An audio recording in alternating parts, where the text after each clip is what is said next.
everybody, welcome back to Kickin' It with Kruse. Happy Tuesday, everybody. Happy Tuesday. Good morning. Happy to have you back here on Kickin' with Kruse, your one-stop shop for entertainment talk. Should be a good day today. It's Tuesday. It's raining here in Los Angeles. It's always crazy when it's raining here too. I'm gonna say right now, it's always fun though. We need the rain. We need the rain. It's coming down like glory, right, Pep Star? We're having a good time. All the rain is all good. I know, Pep Star. We need more rain all the time. That's what's great thing. Yeah, man. I appreciate you too, man. How you been, Pep Star? You been doing good? You having a great day today? I'm not your puppet. I'm not trying to say you're my puppet. I'm just saying like that. It's raining. You usually like the rain, but like it's fun. Actually, your paws get cold sometimes, right? Your paws get cold, Pep Star. You seem like a hater. I'm just saying it's very true thing. So I don't know. Good to have you here, Pep Star. Good to have you back. We're live. I'm going to talk about a lot of stuff today. I know I'm not doing as many morning shows as I was before. I'm trying to go for our Tuesday, Thursday for the morning shows, and then Monday, Wednesday, Friday is, of course, the live cruise control show. Right, Pep Star? Oh, no. It's a great time. I know, buddy. So it's a whole different trajectory right now, so I'm happy to have you here, though. Good to have Pep Star here. I know, Peppy. I know, you're always having a hard time. Yeah, I know, buddy, but anyways, thanks for being here, everybody. We're having a good day today. It is a Tuesday. Welcome, Killian. How you doing? Good to see you, Killian. Hope you've been great, man. Happy to be back here on Kickin' with Kruse. Yeah, thank you for the love there, Killian. How's life been? It's been kind of a different trajectory recently with, I was gone for a few weeks. We're kind of restructuring now, getting back into the moving of all of the breaking news and everything. But I want to start talking about some stuff because we do have a lot going on as people join us and we're hanging out today and kicking it with Kruse, Pep Star, and myself. Peppy's feeling a little salty today. Feel a little bit salty. We about to get it in, y'all. Whoa, buddy. I know.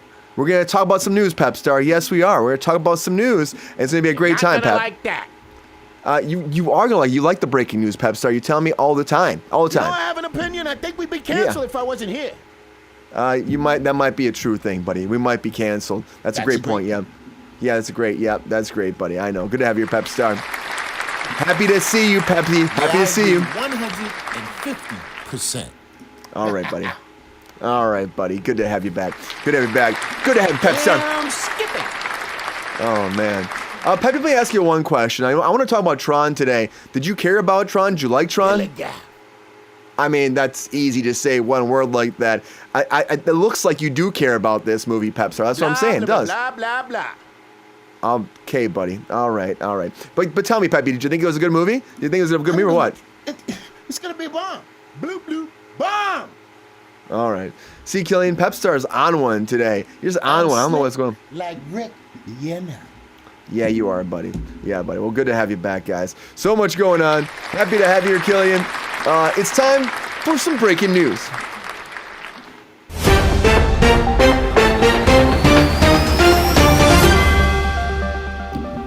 All right, everybody. So Yellow Jackets. I don't know why I went over there. Yellow Jackets is going to be ending now. Now, if you're a big fan of Yellow Jackets, you've been watching over on Showtime, like a lot of people have been sweeping the nation over there, it's going down now. Now, the thing is, like, after the next fourth season, they're going to end it. So 4 seasons done, not going to bring it back for more. I think it had a great run already. So if you think about it, if you're a fan of it, you've probably already enjoyed what they've done with Yellow Jackets. This is one of those shows that, like, I have never had a chance to check out because I know a lot of people are like, keep telling me, Brian, get in there, check it out now. And I think I've gone too far. Now I'm at that point where like Game of Thrones, where it's like when that came out, everyone was like, watch it forever. And I waited until like the last season was airing, and then I binge watched it all, watched the last season. I think that's the same thing I'm going to do with Yellow Jackets too. So we're going to be done with that very soon, guys. It's okay. It's going to be okay. Love me some Yellow Jackets, guys. I know people love it. There'll be more great shows to come. But sometimes shows make a comeback, like Everybody Loves Raymond is coming back, everybody. I mean, now this is a crazy thing for me too. Thank you for the pumpkin, Killian. Now, this is a crazy thing too, because they had the whole, like, okay, during the Emmys, there was a big thing with Ray Romano came out, and he was talking about the show, about what it was like if they would be doing great still. And now they're doing a tribute to the 30th anniversary guy of Everybody Loves Raymond, a 90-minute special dropping on November 24th. So not that far away. If you're a fan of Everybody Loves Raymond, you're ready for that. I mean, it came out in 1996. Think about that. September 13th, 1996. So this show was rocking and rolling for decades, guys. I feel like people have been loving it forever.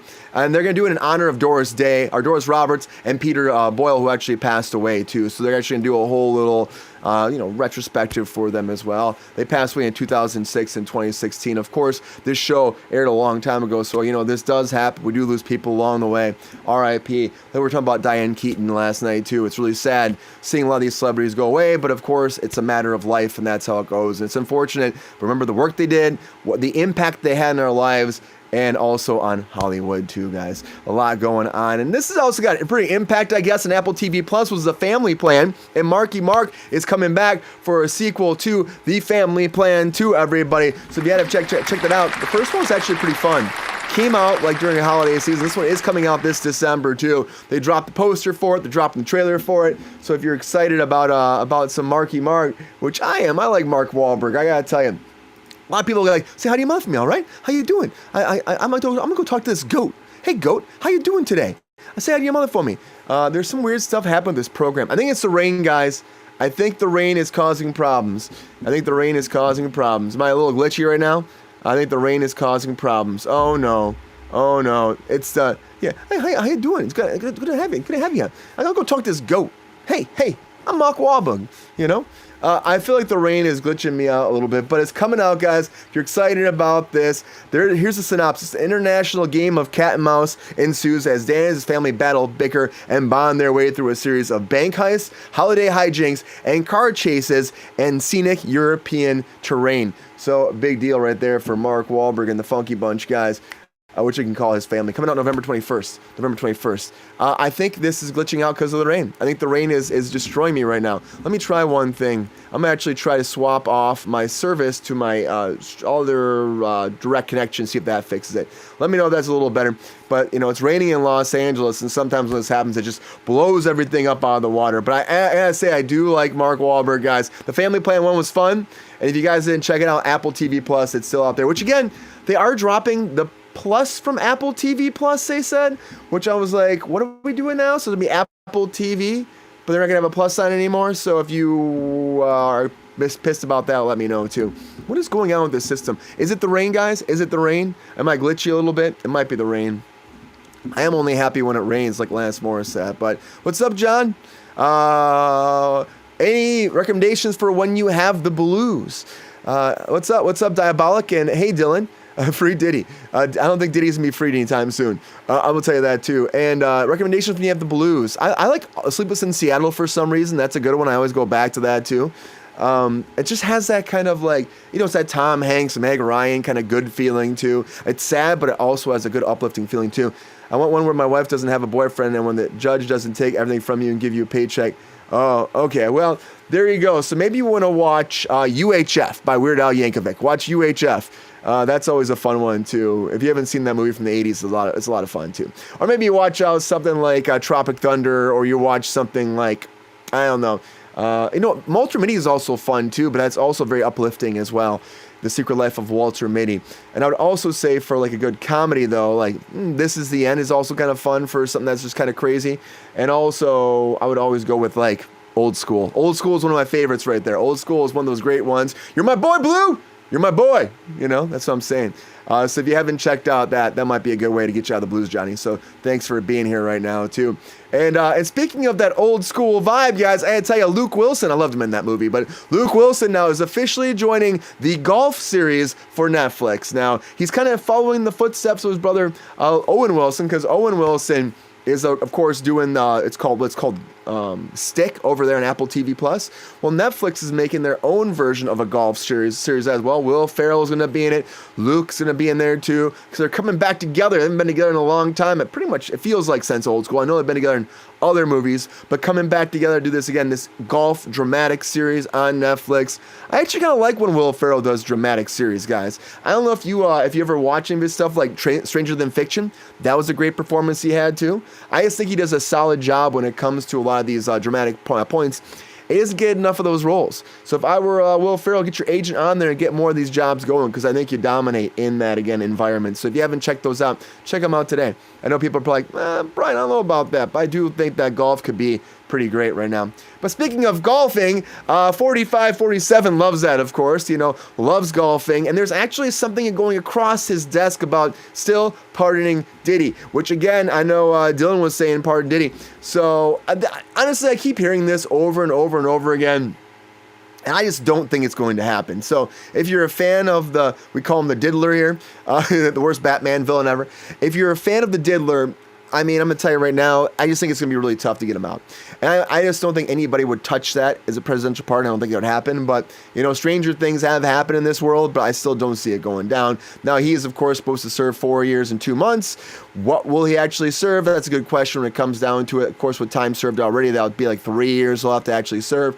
So, personally, I think there's some justice there, but not enough if you ask me, because I do think there's a lot of craziness that happened. If you saw that video at all that went down with Cassie and him in that hotel room, you know that this guy is not the best human being. I'm going to say that right now.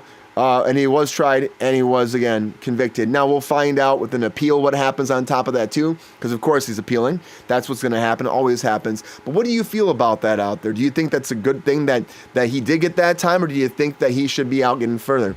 The Diddler, P. Diddy. The monster, the Diddler, the Diddy. I know. We call him the Diddler here. That's what we call him. God, before I get real. Yeah. I mean, I don't know. I just think that's a lot. He'll get 54 days off, and he will already be punished for being... I'm going to say right now, he'll get... That's the thing. He might get out earlier. Because I think that could happen. I don't know about for good time, but I just don't know. It's a strange world right now. Now, will he get a pardon? Do you guys think a pardon could actually happen out there? I think it's like God X thinks so. What do you think? Also, Killing, you think that could happen over there? Because I know he keeps saying, well, I have to look at it all. I have to look at it and figure that out. But I think that it was me at the end of the day, like, I would just let this man go to jail, and that's it. He's done. Let him go to jail. Also, again, think about what he did, the people he affected. And, at the end of the day, that he had a lot of issues, a lot of freaking issues the Diddler caused.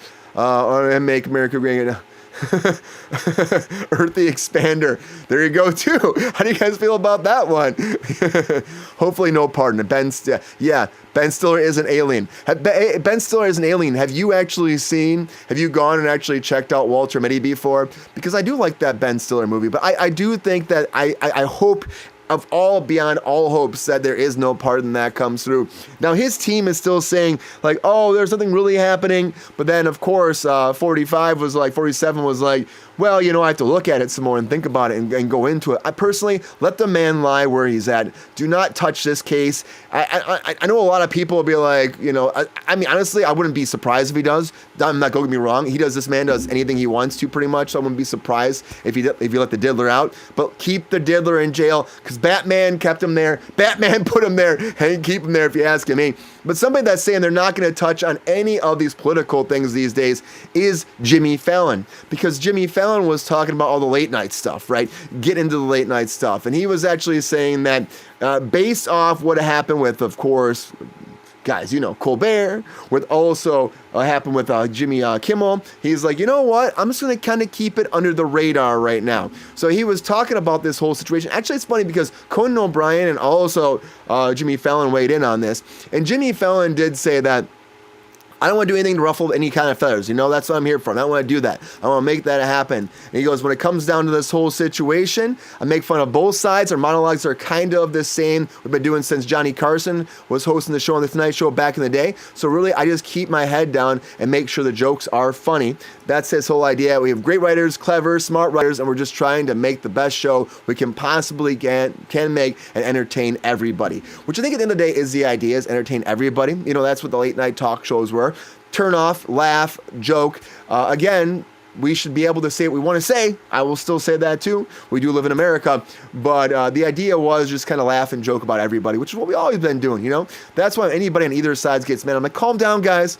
Take a joke, laugh a little bit. We have to be a little bit less crazy and button heads and freaking out. We have to actually just breathe and laugh and find some joy in the world. Because I think at this time right now, we're not getting that. And it's frustrating and it's scary at times. Trust me, I know. And it makes a lot of us go, is everything going to be okay? It will be. We'll get through everything we go through.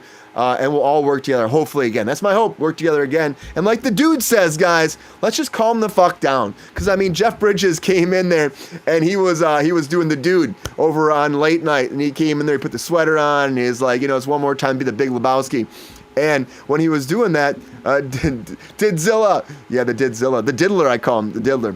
But he was talking about the state of the world right now, and when he was getting into it, he was on Jimmy Kimmel Live talking about this. He goes, he goes, can we just all, he goes, calm the fuck down? I mean, come on. He said, let's all get along. I'm talking about all the wars, the fighting, the canceling. I mean, it's just chill out, man. Come on, tone it down. We're like at a 9, we gotta be at like a 0.5 at max. And then he also made a joke about the solidified water, saying, let's just put that ice in our beverages instead. So he's having fun with it. I do think at the end of the day, the biggest point that I got from this was just, let's just calm down, guys. Let's take a breath and let's come together.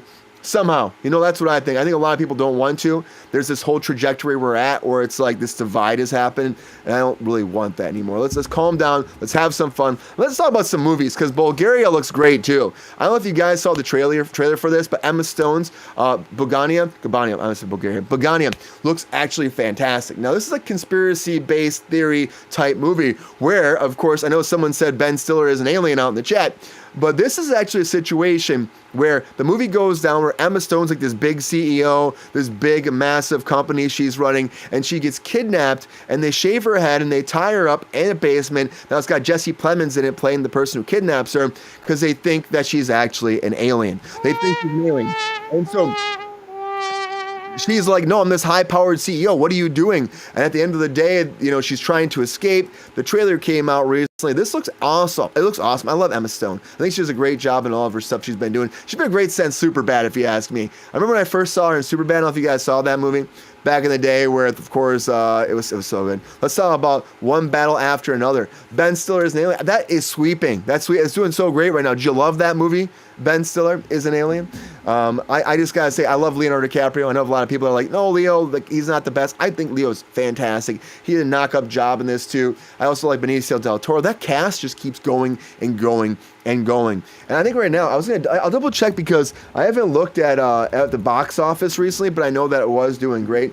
Let me find out where we're at, because it's definitely beating Tron Ares. Let me tell you that. I really think that Tron Ares will kind of do better long term eventually, but right now at the box office, not that great right now. Let's see One Battle After the Other. I want to see what the box office is at right now.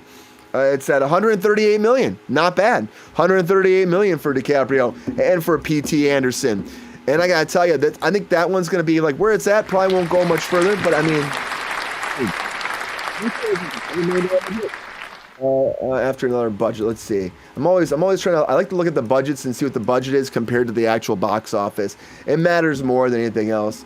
Let's see here, because I didn't bring that up before, so I'm gonna pull it fast. How's everybody's day going? Where are you guys at? It's number 1, I believe. Yeah, it's been really dominating, because Tron just kind of went down.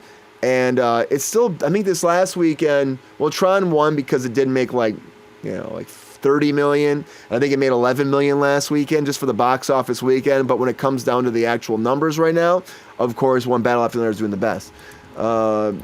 Which is funny, because I didn't get a lot of press for it. I feel like the press wasn't that big. But I do think that I don't think even the trailers weren't as good as the movie actually was. $175 million budget. So at $175 million, 138, it'll make its money back. Now the question is, will it make beyond that money back? No, it'll probably just break even. To me, think about the $175 million budget. Usually when they're doing marketing for these things, they will spend, that's 175, they're probably spending at least 10 million, probably 10 million for marketing. I mean, these big movies will spend about 20 million too. Is that nailing? I just got it back. Earthy, that's actually Emma Stone. I don't know if you checked out, have you seen the trailer for Bulgonia? Bulgonia, it's a new movie she's got coming out where she's a CEO and she gets kidnapped and they think she's an alien. So they shave her head and they put all this makeup on and they're trying to get to the mothership. So it actually has Jesse Plemons too, who believes that she's an alien on top of that too. So I actually really like that movie. The trailer for it looks really good. I haven't seen the movie yet, but the trailer looks really good. And I can't wait to see it actually break down. I kind of want to watch the trailer too. I could probably pull that up if you guys want to, because I always love to watch trailers too. But it looks really good. I haven't watched yet. Earthy Expander says it looks fascinating, but it's also like conspiracy theory based because again, Jesse Plemons plays that character that's like, you are an alien. And she's like, no, believe me, I'm a high-powered person. Like, stop this right now, or you're gonna go to jail. And he's like, ha ha ha ha. I don't think so. And it kind of goes from there too. So check it out. The trailer's pretty good, actually. And of course, Emma Stone. I feel like she just gets better and better roles. Did you guys see? So before when she did the whole, what was it called? Oh man, she won the Oscar for it. Just came out last year. But I say her roles are getting meatier and better. But she's working with the same director from that last project she worked on, where she was like a prostitute back in like the 1920s. That was actually a really good one too. Emma Stone. I can tell you right now what the movie was called. Poor Things. Poor Things. Same director from Poor Things that did this too. And this is sweeping the nation right now. I think this trailer blew up on YouTube too. So check it out. I really want to see that too. But speaking of looking like a zombie, because she kind of looks like a zombie too. The Walking Dead is coming back some more, guys. And Jimmi Simpson has actually signed on for AMC's The Walking Dead Dead City over there to play Dillard. But details about his character are under wrap right now. I like Jimmi Simpson. If you guys watch Westworld, he was like the young man in black over there. Fantastic actor. Also, back in the day, was on It's Always Sunny in Philadelphia. I've always liked Jimmy. I've always loved Jimmy so much because I worked with him on Westworld. I actually worked on the first 2 seasons of Westworld, and I doubled for him, but I also worked for James Marsden on there as well. So between both of them, I'd bounce back and forth depending on what our scenes would be for the Western stuff. But Jimmy was really cool. Super down-to-earth, nice guy. I love The Walking Dead, Earthy. Yeah, have you been watching all these spin-offs? There's so many spin-offs. And it's like, I thought after the original one was like coming to an end that it would just like, it would just stop. Especially after like they killed off Carl, and then also when they were like just kind of resetting and all the main cast like was going away. I was like, okay, they're probably gonna like stop at these. But all the spin-offs have been doing really well in the last season. Okay, cool.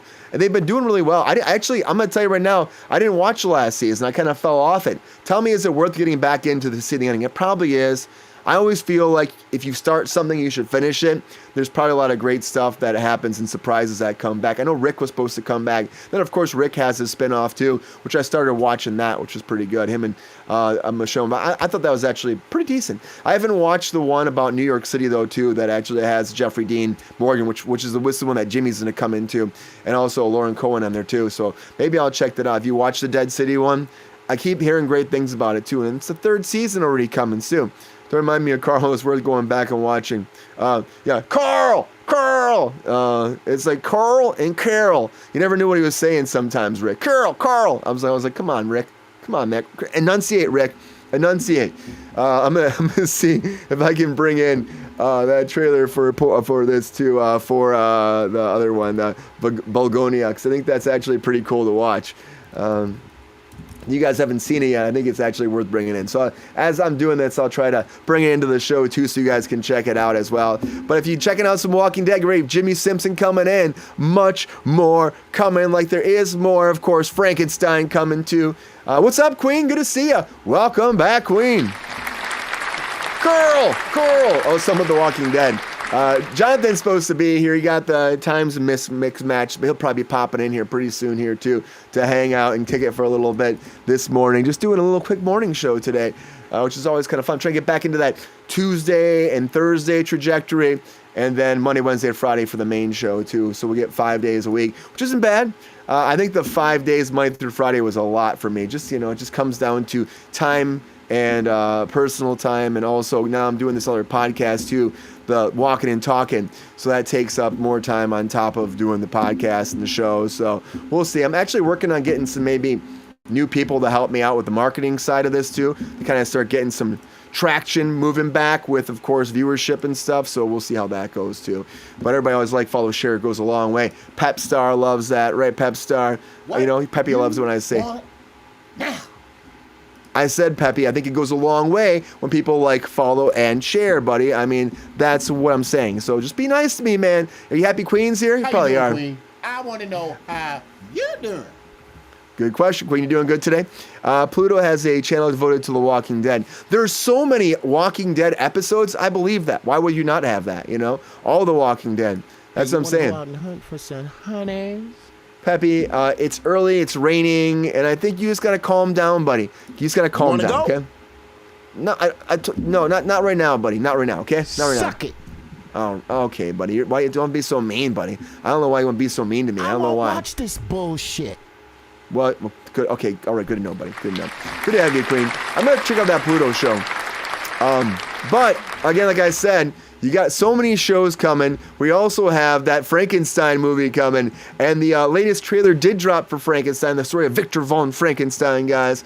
Oscar Isaac, Jacob Elordi in here too as the Beast itself. November 7th coming out. The new trailer came out, and actually, I'm pretty interested in that new trailer because the new trailer actually had like some cool dialogue from the Beast himself, which if you haven't seen that yet, I'll pop that up. I think I actually have that in here. I got a few trailers we can watch and talk about today, which is always fun. Let's watch this trailer right here. I'm going to add a trailer here. I'll bring in, I think I have the Bulgonia one, and I also think I have the Frankenstein one. Let me see here, make sure this guy, Frankenstein movie, Queen. I really hope it's going to be good. And I know there's that one coming, and like we talked about the other one, The Bride coming too, with which looks also like that Bonnie and Clyde type bride version, which I think could be really cool as well. So much of that coming. He is not mean. He's so nice. Big role model. Yeah, he is that's the pep star for me. He's a role model, but he's also very saucy. He just is. You make me want to get drunk right now. Okay, buddy. All right. Good to know, buddy. Good to know, pep star. This guy right here, guys. You know what I'm talking about? This guy, this little feisty dog. Oh, wrong area there. Oh, wrong area again. Womp, womp, womp, womp. I'm used to having two people here, guys. That's, again, huge Mary Shelley fan. I remember reading the Mary Shelley books back in high school, which was like a long time ago now, it feels like. And I love them. They're so good. It was so good. And I do hope that this is going to kind of tie into that. And I know that, of course, with the whole franchise, Guillermo del Toro's really trying to harness in that efforts and pull that in. Oh, I got that trailer for Bulgonia right now. Hey, let's check this trailer out. Then after that, we'll check out the Frankenstein trailer. But here's the trailer for Bulgonia. Let's check this out. Good morning, Corey. This actually looks really fascinating to me because I believe every company should strive to form a diverse Emma Stone is people, so good. to empower people of different skills and every time. What is it? Skills and identities. To foster a new generation of. Okay, let's go again. She's so good, guys. She's so good. They want you to think it's you. That it's Conspiracy you theory who made comes this in. world. But it's always been them. Uh-oh, coming after her. All we've lost, all that's been done to us, we're setting that right again. Greetings. Welcome to the headquarters of the human resistance. Where's my hair? Like to hump my guests. Your hair has been Hey, destroyed calm down. Watch the trailer. to prevent you from contacting your ship. What ship? Your mothership? You're like, excuse me? In the next 48 hours, the police and the FBI will begin a statewide manhunt. I'm a high-profile pretty female cool. corporate executive. I am crucial. In all humility, I can say that. Emma Stone looks like the you Joker, picked doesn't up the she? Governor, but worse. Yeah, I got these scars. There is no possible scenario where you benefit from this incident. Woo. That was really good. My pulse is Call racing this right now. person a little bitch. I love the music for it, too. I've done a ton of research. Jesse on Plemons that. is so good. You're killing our planet. Alien fellas. I'm not an alien. You're lying to me. What's the difference? It's You know this is crazy. You know this is wrong. little chaperone. I know who you are. I know The bees are kind of cool, too, that whole thing. I know you too, Teddy. It's fine, Uh-oh. it's cool.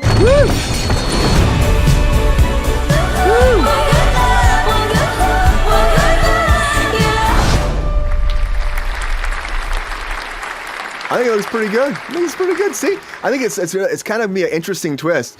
Are they environmentalists? That's a good question, Queen. I mean, the thing is, like, it's like conspiracy based, so all we really know is they think that she's an alien. But maybe they are, but they think that she's an alien. They're going to try to take over the world. And I don't know how they come to that, because she's like some high-powered CEO that's out in the world. And she's everywhere, and they don't even know that. And it's like there's like a big manhunt for her apparently during this too. So I don't know. I think it looks pretty cool. Like, I saw that trailer drop, and I'm like, Emma Stone. It's the same director from Poor Things, like I was saying too, which again did amazing for her too. The villains, I mean, they seem like they could be environmentalists, Queen. They could be.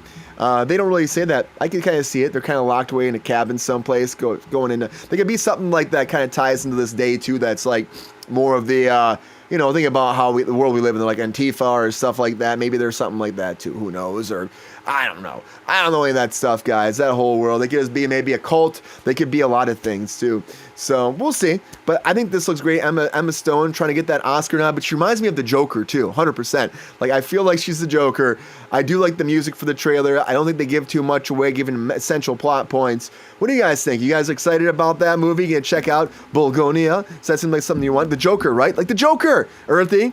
I'm watching that. I think it looks awesome. I actually think if you watch Poor Things too, like the cinematography was fantastic for that. It's going to have a lot of that tone, and it's going to have a lot of that feeling too. So love to check out that Emma Stone stuff. I'm always about that. Like I said, ever since So Close to Real Life. I know, Queen, that's the thing too. It's very much like real life when you're looking at it. It really kind of has that kind of feeling. And I think that at the end of the day, maybe they're trying to make some kind of, parallel to that too, the reality of where we're at right now and how people could actually get and what they could actually push towards and they would be like. Because the society we live in, people are doing crazy things these days. And that's why I like the distraction that is Hollywood. We can take a breath, take a beat, step away from it and smile and joke with each other maybe once again. So, and maybe again, watch some SpongeBob SquarePants instead, which is coming to theaters, guys, December. In December, guys, get ready for some SpongeBob SquarePants. The feature film coming in.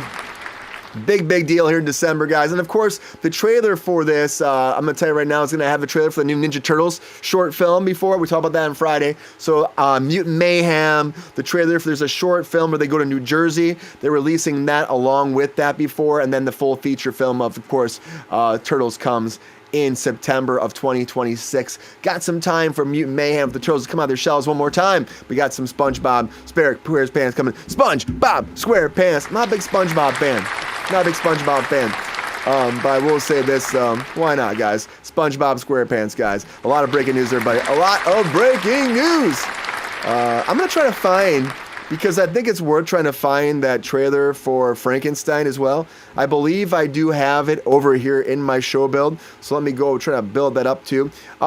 Guys, what do you think about this Frankenstein, though? Honestly, I know, Queen, you were saying you love all the Frankenstein stuff. Are you more excited because there's 2 Frankenstein movies coming? Like I said, there's this one, Benicio Guillermo del Toro, and there's also the one that's Maggie Gyllenhaal directing with Christian Bale. And also, of course, that's more of a Bonnie and Clyde rock and roll type gory rated hard R Frankenstein movie. So those 2 versions are coming. Is there one that you're more excited about than the other one? What do you think out there in the chat?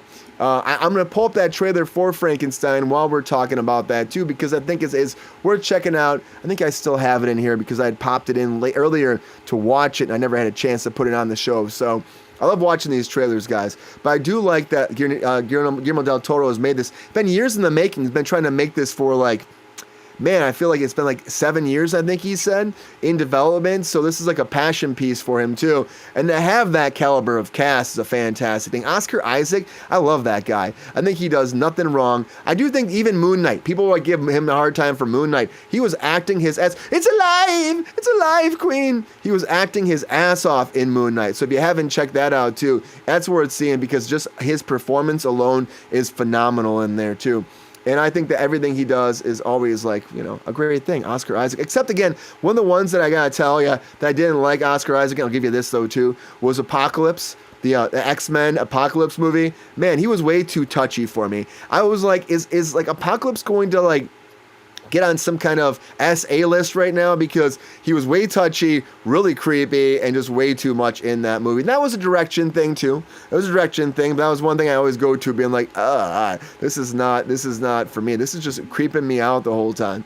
So I don't know if you guys ever saw that movie, but just creep me the F out. That's what I'm going to say there too. But I do think he's a phenomenal actor. It just comes down to direction sometimes, the roles you choose. And they don't always get the best roles. It just kind of happens. Oh, the Bride one. Here, I'm going to play the Bride trailer fast while I find that one more time, because I think that's like watching them both side by side for some comparison. So here's the trailer for the Bride first, and then I'll watch the trailer for because for Frankenstein. I think it's worth looking at both and having those that kind of option too. You mean Ivan Ooze? Ivan Ooze Queen. Yes, he's very Ivan Oozy in that too. Very Ivan Oozy. He kind of has that creepy kind of feeling. I'm back and keep leaving because I'm cooking food. Oh, Earth the Expander, that's all good. Good to get some food in there, man. You got to eat. What time is it by you? It's like almost at lunchtime for me, so I'll be having some food after this too. What's up, Raven? Good to see you here. Welcome back. Welcome back. Thank you for all the love, guys. Always like, follow, share. It goes a long way. John, welcome. Good to see you, John. We got you helping out those pumpkins today too. It's a Halloween time, guys. Isn't it crazy? Halloween time. We're talking about Frankenstein. We're talking about, of course, Guillermo del Toro. We're talking about The Bride. I'm excited about this, guys. Let's watch the trailer for The Bride first, and then I'm going to pull up that Frankenstein trailer. We're going to commentate on this, have a good time. This looks cool to me. There's two different very versions are coming here. Here's The Bride. So different when you look at these two. This is a Frankenstein movie. Netflix Frankenstein movie. So what was Netflix when WB? It was Netflix originally, WB now. It kept moving around. Was I just the same before the accident? Interesting. It wasn't I do love Christian Bale. And Maggie Gyllenhaal directed this too, by the way. Ooh. They did it on purpose. I know we watched this before in the show, Queen. I think the comparison's good to have, though. There's nothing left to do now. Like, But live. he looks good too. I mean, it's a little bit more like, not so like graphic Frankenstein, more like a human person doing it. They're trying to like more like, person looks like sexy him up a little bit. Kind of looks like, you know, a sexier version of Frankenstein. But you see the Bonnie and Clyde thing? Woo! Come on, big man. Whoa. You don't want to play? This is not like the normal kind of Frankenstein. More of a modern day Bonnie and Clyde. Oh! Bam! To his part. Yeah, Bonnie and Clyde. Yeah, definitely contemporary version there, Queen. Definitely contemporary. But it is, and like to actually put the effing in the actual like trailer too. Pretty crazy. What's my name? What's my name? What's my name? Can't remember. The Bride. That's your name. I think that looks pretty awesome. Pretty awesome, right? I think it looks pretty awesome. I think there's a lot of times you watch some of these, and it's like they're trying to make something different. They're trying to make something exciting, and they're also trying to make a new twist. And they know a new twist. I'm never wrong with a new twist. I think sometimes we just do these reboots and we're just giving up and like, oh, let's just do the same thing again. And I'm like, that's not the best for me too. Let's do something different, that's honest, that's real, that's cool, that's different. And that's what they're doing with this too. So if you guys haven't seen that before, what do you think? You like that trailer? You excited about that? Oh, it's like an action movie. Yeah, Earth the Expander. It's like an action movie.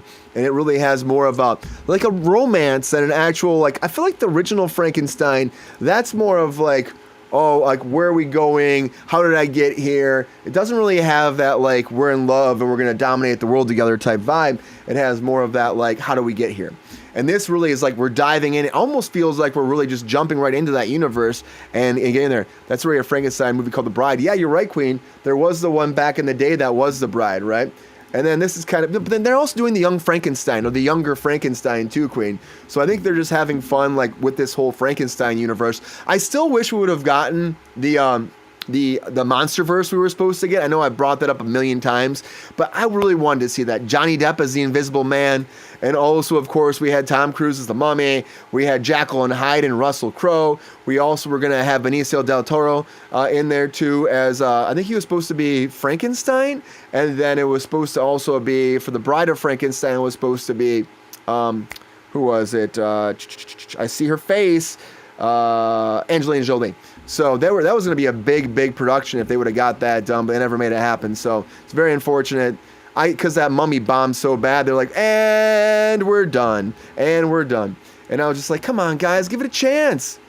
You know, there was such a big cast they had attached to that, but that's the way it goes. The stuff you want to see, you never get a chance to see, unfortunately. It just kind of gets thrown out of the way. So what do you do about that, right? I'm going to pull in this other Frankenstein trailer. I think I got it right here. Yes, there's the other one. We do that side by side and see what we think about it as well. So you have like the Bonnie and Clyde type of Frankenstein. That was cool. But then that's also coming out the same. They're coming out at the same time too, but they were announced at the same time. They were both supposed to be Netflix originally. And then all of a sudden, like Netflix had gotten rid of the Bride one and people had thought it was canceled. But then what happened was, of course, it moved over to WB. So that happens. These things move away. Frankenstein's in public domain. Oh, Queen, you're gonna be asking for the twisted universe now, the Pooh-verse now, the Pooniverse version now becoming Queen. You're ready for that. And here is the new Guillermo del Toro trailer. I think this looks really cool. Guillermo del Toro of Frankenstein. Let's talk about this one too. We have more dialogue coming from the Beast. What's up, Killian?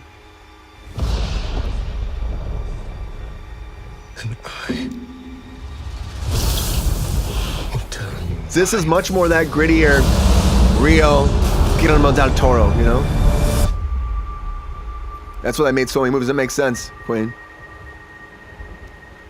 I remember pieces. Ooh. See, this definitely has his look.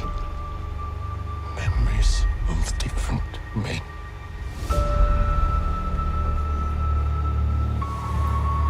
Jacob Elordi is sound great. Your name.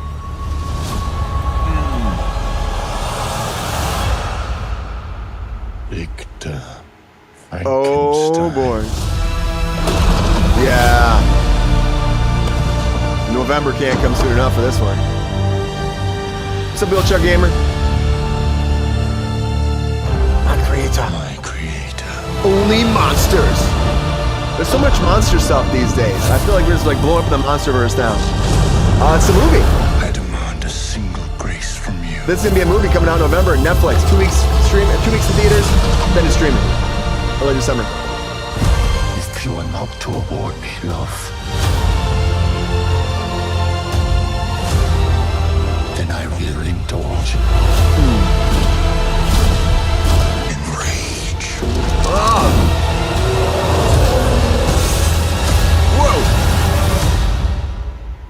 Woo!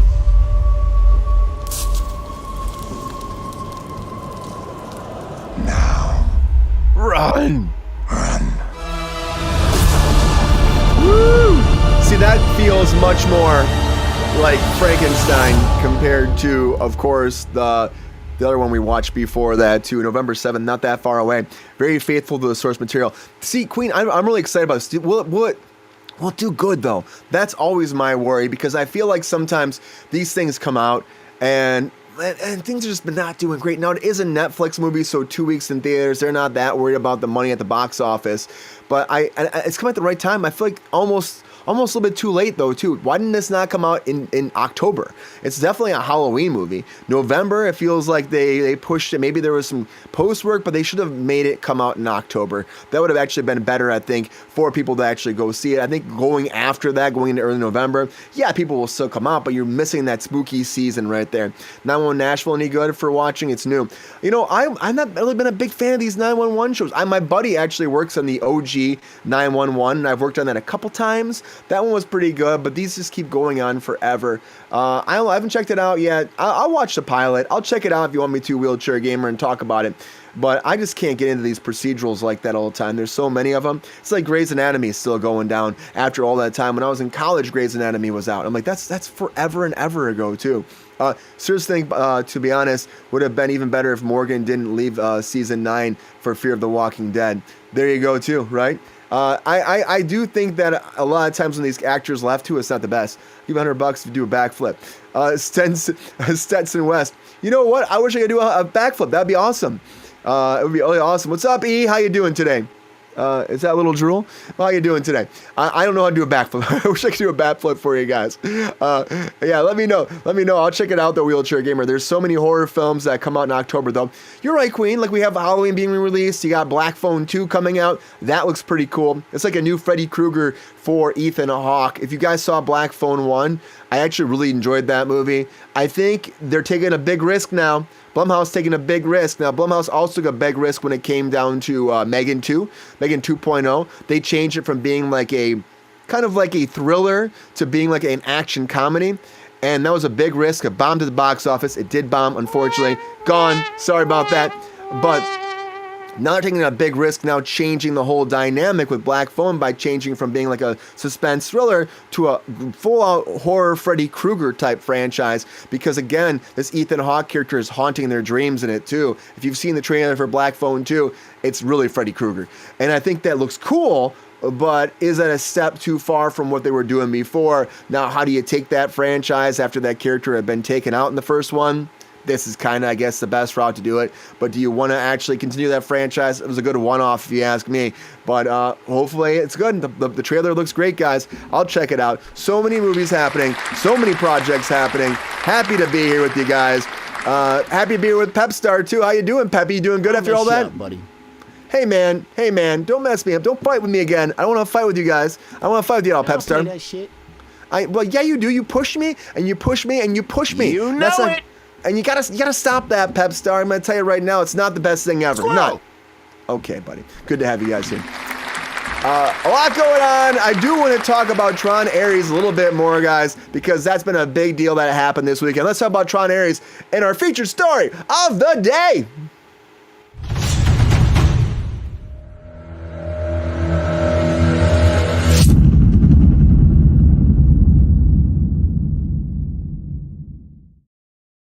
Are slamming Tron Ares everywhere online, everywhere slamming it, beating it up, like Tron Ares sucks. I keep seeing. But you look at the scores right now. If you look at the scores, like 87% on Rotten Tomatoes for audience, like 52% for the critics. So the critics really hate it. The audience having a good time with it. Scores fantastic. Killian says the horror genre always makes bank. It does. Always makes bank. Tron Ares is a complete disaster. Queen, did you check it out? You ended up seeing it over the weekend? I saw it over the weekend too. The one thing that my biggest critique for Tron Ares, I mean, first of all, I got a couple critiques, of course. But my biggest one is this. They put this storyline in there. I started talking about it last night, where Ares himself, they set the breadcrumbs early, where it's like he's kind of like lusting for Greta Lee's character. And it's like right away, like he starts looking at her backstory and her life. And there's these really awkward, weird, not needed moments throughout the movie that happen, not through the whole movie, but they're definitely popping in quite a bit. And these are like not for me. I'm gonna tell you, not for me. They're driving in a car, for instance, at one point, right? They're driving across the bridge. They're talking about life, and there's like some somber kind of Nine Inch Nails piano music playing that's like totally not fitting the tone or the theme of the movie at all. And I'm like, does Ares want to fuck? I think he does. And I'm like, this is not something for me. And then there's like another sequence where they're together, he's trying to save her, where it's like, it's almost like he's in love with her. And then there's a sequence at the end, there's a scene at the end where he's like leaning against a cop car with her. And also they're having this moment where it's like, are they gonna kiss? I don't want to see him kiss, you know? I was going to see it, but then I heard how bad it was. And Queen, I'm gonna tell you right now, I think it's worth seeing at a big IMAX experience. If you love Nine Inch Nails, if you love Tron, and if you also love, if you want a visual like mindgasm, I would go see this in the theater. 4.3 last time I saw. The review was, yeah, but I'm telling you right now, like the audience are still giving it like 80s, and then the critics have like killed it, like we're gone after it. But I'm gonna tell you right now, besides that weird nonsense side romance story that wasn't a romance, but was definitely hinting towards a romance later, I didn't mind the movie. I do think they still were tying into Tron Legacy. So if you saw Tron Legacy, they talk about Sam Flynn. Now, Sam Flynn had left the organization. Apparently, he had left NCON. I don't know why they kind of bring like he would step aside for personal reasons, which didn't make sense. People have been saying this online, and I will say this too, that the whole thing is that I feel like the Greta Lee character was supposed to be Sam Flynn. It feels like it's supposed to be Sam Flynn, and it's supposed to be like this. And they had this in the other movies too. Was like Encon was trying to be run by a Dillinger, but also a Flynn. This was like the Dillinger and the Flynn kind of battle, right? So it felt like the original script probably had Sam in charge, and also Encon fighting it, and also a Dillinger fighting it. And Evan Peters does an awesome job. Evan Peters, and someone said this online, and I agree. Evan Peters reminded me of what Jesse Eisenberg should have been in Batman vs. Superman. That kind of like tech bro, billionaire or millionaire kind of guy that's actually running a big tech company. Evan Peters was great. People walked out of it. I believe people probably walked out of it. It's really loud for one thing. So if you can't handle that, the music, I've never heard a movie theater this loud before, like pumping in your chest. The music was insane. The mix was great for the music. But also, if you don't like Tron, you're probably like, what the hell is this sci-fi shit? I like Tron, so I had a good time with it. I've not seen it, but the rule, I'm not a Tron fan since the beginning, so I've not seen it, but as a rule, I'm not a Tron fan since the beginning, so I will see it. Were you a Tron fan or you're not a Tron fan? This sounds like the kind of movie that you'll eventually watch on TV. I think it's going to do great later on streaming. I do. But I'm going to tell you right now, Queen, do you like Tron movies at all? Did you like Tron Legacy at all? And did you like the original Tron? I think you did like Tron before. But if you like Tron Legacy, this is worth seeing. This is much more of a raw movie because it's definitely more grittier than the original and Tron Legacy. Not the original and Legacy. I actually, and the whole idea of bringing back, of course, Jeff Bridges, it's kind of like a cash grab, if you ask me. I still gotta say, the game, yeah, I love Tron Legacy. It's hard to top that. I mean, I like the original Tron, but I really like Tron Legacy. And it's hard to capture that tone, that family dynamic between Jeff Bridges and Sam, and having Daft Punk do the music for it. It's hard to top that for me. I think that's still my favorite Tron. I really love Tron Legacy. This still is not a bad movie, if you ask me. I don't think it's as garbage as people are saying it is. I do think if you would have cut out all the Greta Lee stuff, when you see it, Queen, you're going to know what I'm saying about it. Cut out all the Greta, and Killian too, cut out all the Greta Lee stuff, and also Wheelchair Gamer. If you cut all that out, and if you would have made it just cut out their sequences where there's awkward moments, you could have easily jumped from point A to B without missing anything. That made it better.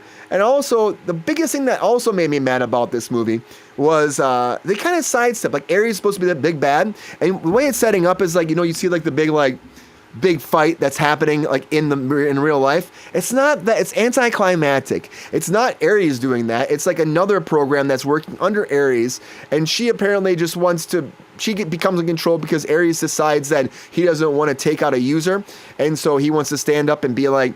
And save the users. That happens pretty early on with Greta Lee because he's infatuated with her. And so then he breaks from Dillinger, who's controlling everything, and then the new program takes over, and then they come and like try to take over society. I didn't hate it, but it also felt a little bit like, okay, all right, David Warner played a good villain in the original Tron, 100%, great villain. And I think that Evan Peters is great. Gillian Anderson did not need to be in this movie at all. Really, I mean, she was barely in it as it is. She's more of like a voice of reason to him, being like, because she plays Dillinger's, Evan Peters' mom, but she's kind of like just kind of there just to like be a plot point later on to kind of change him, how he feels about everything. So, I think Tron was the first film based on a game. I think it could have been. It could have been. Queen might know that too. Such an underrated actor. Evan Peters or Gillian Anderson. Gillian Anderson. Both fantastic. I love them both. I think they're both great actors. Let's see here. Let's see here. Such a cute doggy, cute. Tron Ares is a 50-50. It's bad and it's good. And I saw the trailer. It wasn't for me. Yeah, Earthy. I got pizza rolls. Eat those pizza rolls. I actually fucked up. Mickwick. That sounds like a personal problem. Best of luck in your future endeavors. You guys, that's some salty stuff over on YouTube, everybody. Salty stuff. But I'll say this, though, too. It's worth seeing if you want a big bombastic experience in a theater, check it out. I actually want to go see this in IMAX because the score, the visuals, if you're inebriated, I'm going to tell you right now, you're probably going to love this more. I'm just going to say if you're inebriated, probably great. On some kind of substance or maybe a few cocktails. Jared Leto seems determined to get into serious trouble. Yeah, Jared Leto, the studios keep giving this guy a chance. He's been attached to this movie for like 9 years. Like 9 years. It's a long time. And honestly, good for him to make it happen, though, too. He wanted to play Ares. He kept saying, like, as long as doing a movie about Ares, about that program, I'm down. I'm ready to make it happen. So, I mean, for a long time, Disney won this. Are we going to wait 15 years? Because they set this up. Can I tell you? They set it up to bring Sam Flynn in the next one. The next one's supposed to bring Sam Flynn in. It's supposed to tie into Legacy. And also it's supposed to really like, because they like, it shows that Ares is like looking for them now. So you set up for a sequel to Legacy, but you took a whole movie to get to that sequel. That was dumb, you know. I mean, I know he wanted to establish Ares and give him his own kind of spin-off, but I gotta tell you right now, they should have made that Greta Lee character Sam Flynn. And that would have made more sense, because now you have Battle for the Company on the outside world. You have Dillinger trying to make, of course, military weapons. You have Sam trying to do the best thing by bringing the IOS to the world and bringing a new civilization to society, advanced society, while Dillinger's trying to make it trying to make pretty much weapons of destruction. And then you have that self-battle between Flynn and Dillinger. That would have been cooler for me. And then you would have had more impact with bringing back, of course, bringing back Flynn, bringing back Jeff Bridges. But they kind of missed a step there. What's up, Boothert? How you doing? You would prefer a sequel to Morbius, Queen says. Oh boy, it's Morbin time, guys. How about that? I saw Morbius, and that was enough for me. I actually, again, I'm gonna say it right now, this is not the worst movie, if you ask me. A lot of people are like, it's horrible, it's ass, don't watch it. It's not the worst movie. I do think, though, that there are some differences in the script that could have made it better. Could have made it better. Like I said, we could have swapped out easily Greta Lee. I like her, too. She's great in the morning show. Awesome actor. But it just felt awkward as shit. And it's like cringeworthy at times with them trying to be in love. And I'm like, they're why are you trying to make them in love? Why try to make them in love? That's not what I came here to see. It's not like it's like that big. It's definitely subtle, but you can feel it coming, you know? It's like the next movie is supposed to be like, he's sentient. He's on the outside world. He's got the invincible code so he can actually live in the real world. And now he wants to get down with Greta Lee. But no, I'm going to say, like, in between, though, the action sequences are great. If you just cut out a little bit, I would have been a 100% better movie. But I still think over time, it's going to become a bigger hit over time. It's going to take some time, though, for people to warm up to this one. I didn't hate it, though. I'm going to say I didn't hate it.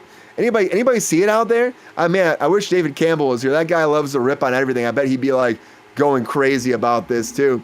I can't wait to see it. Morbius was buns, Earth the Expander says. Buns. It was buns. Yeah, Morbius was horrible. I mean, I don't know. What was worse, Morbius or Madam Web? That's my question. Madam Web, like, it ended all of that franchise. Like, you know what? I think we're done.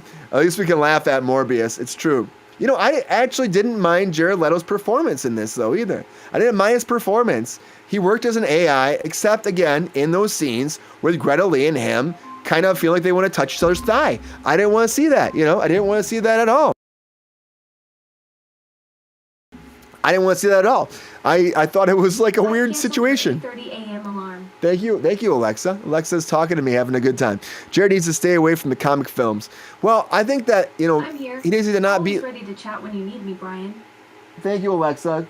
Okay. Kind of like Madam Web. Oh, Queen. He is a great I think he's a great actor, but I think that the choices and the roles he gets are not the best these days. The Joker, I don't think he was a great role for. I think that was a bad choice. Again, comic film, you're right, Killian. Morbius, not a great role for him. Also, now this is kind of sci-fi. It's not really comic, but I do think that he does a good job in this, but I think that the narrative at times gets lost. 9 Inch Nails is so good, guys. 9 Inch Nails is my favorite in this movie. If you haven't seen 9 Inch Nails, guys, check that out. Madam Web wasn't too bad. Queen, that's a salty take, right? Or Earth the Expander and Queen both like Morbius. I don't know. That's a salty take right now. I do not have that, the Warrior, but that's also salty. As salty as Jonathan McFadden is. Welcome back, guys. Jonathan McFadden's here today. How you doing, Jonathan? Good to see you. Hey, how's it going? I don't know if you can actually see me, but I am here, and I'm looking for a guy named Brian Kruse. I don't know if you've ever met him. He's a clean-shaven guy, no facial hair. Have you seen him? I don't- He's I don't- expecting me earlier today. I don't think he exists anymore. I'm gonna ask you a question. Why would you look for that guy?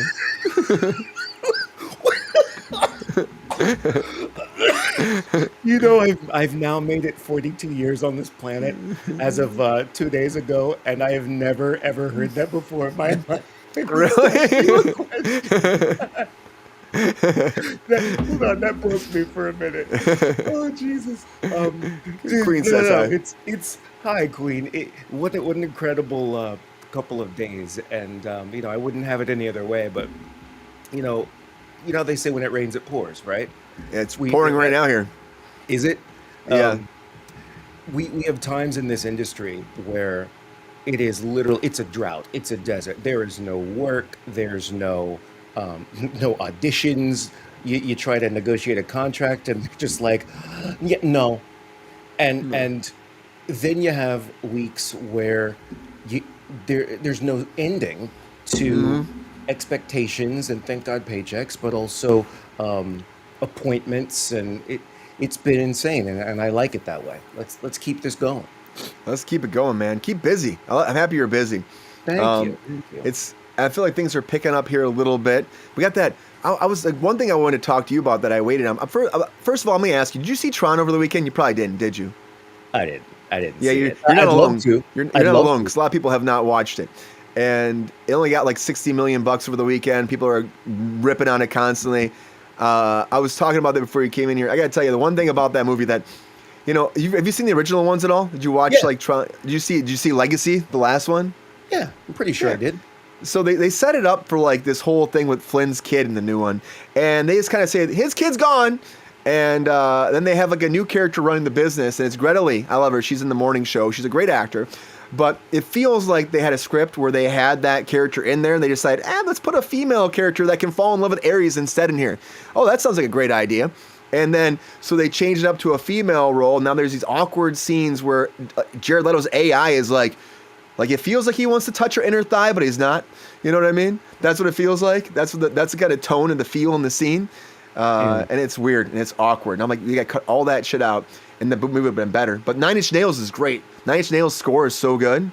It just Nine thumps. Inch Nails? They came out of retirement, did the whole score, and it thumps, man. Wow. Like it so good. I love the idea of taking a band or a name that is famous and recognized for, let's say, music, recording artists, you know, and then having them create a score for a film or for a Broadway show. Something where it's still sort of in their wheelhouse, but it's like adjacent to it, you know? I love that.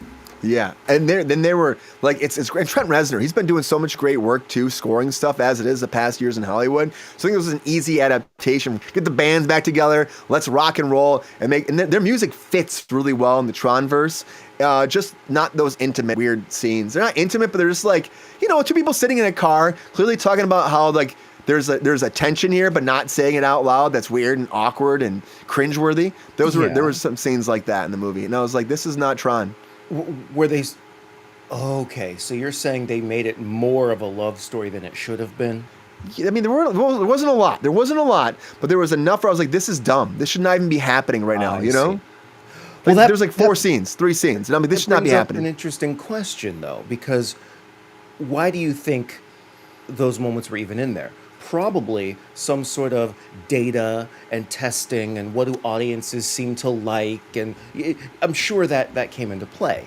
So is it better to follow that path and look at all the data and the spreadsheets and the, you know, what people liked, what film and what moments because of what, or is it better to just fully go creative and hope that the audience loves it by picking people that seem to have created great things? Don't listen to these damn audiences they're AI? using.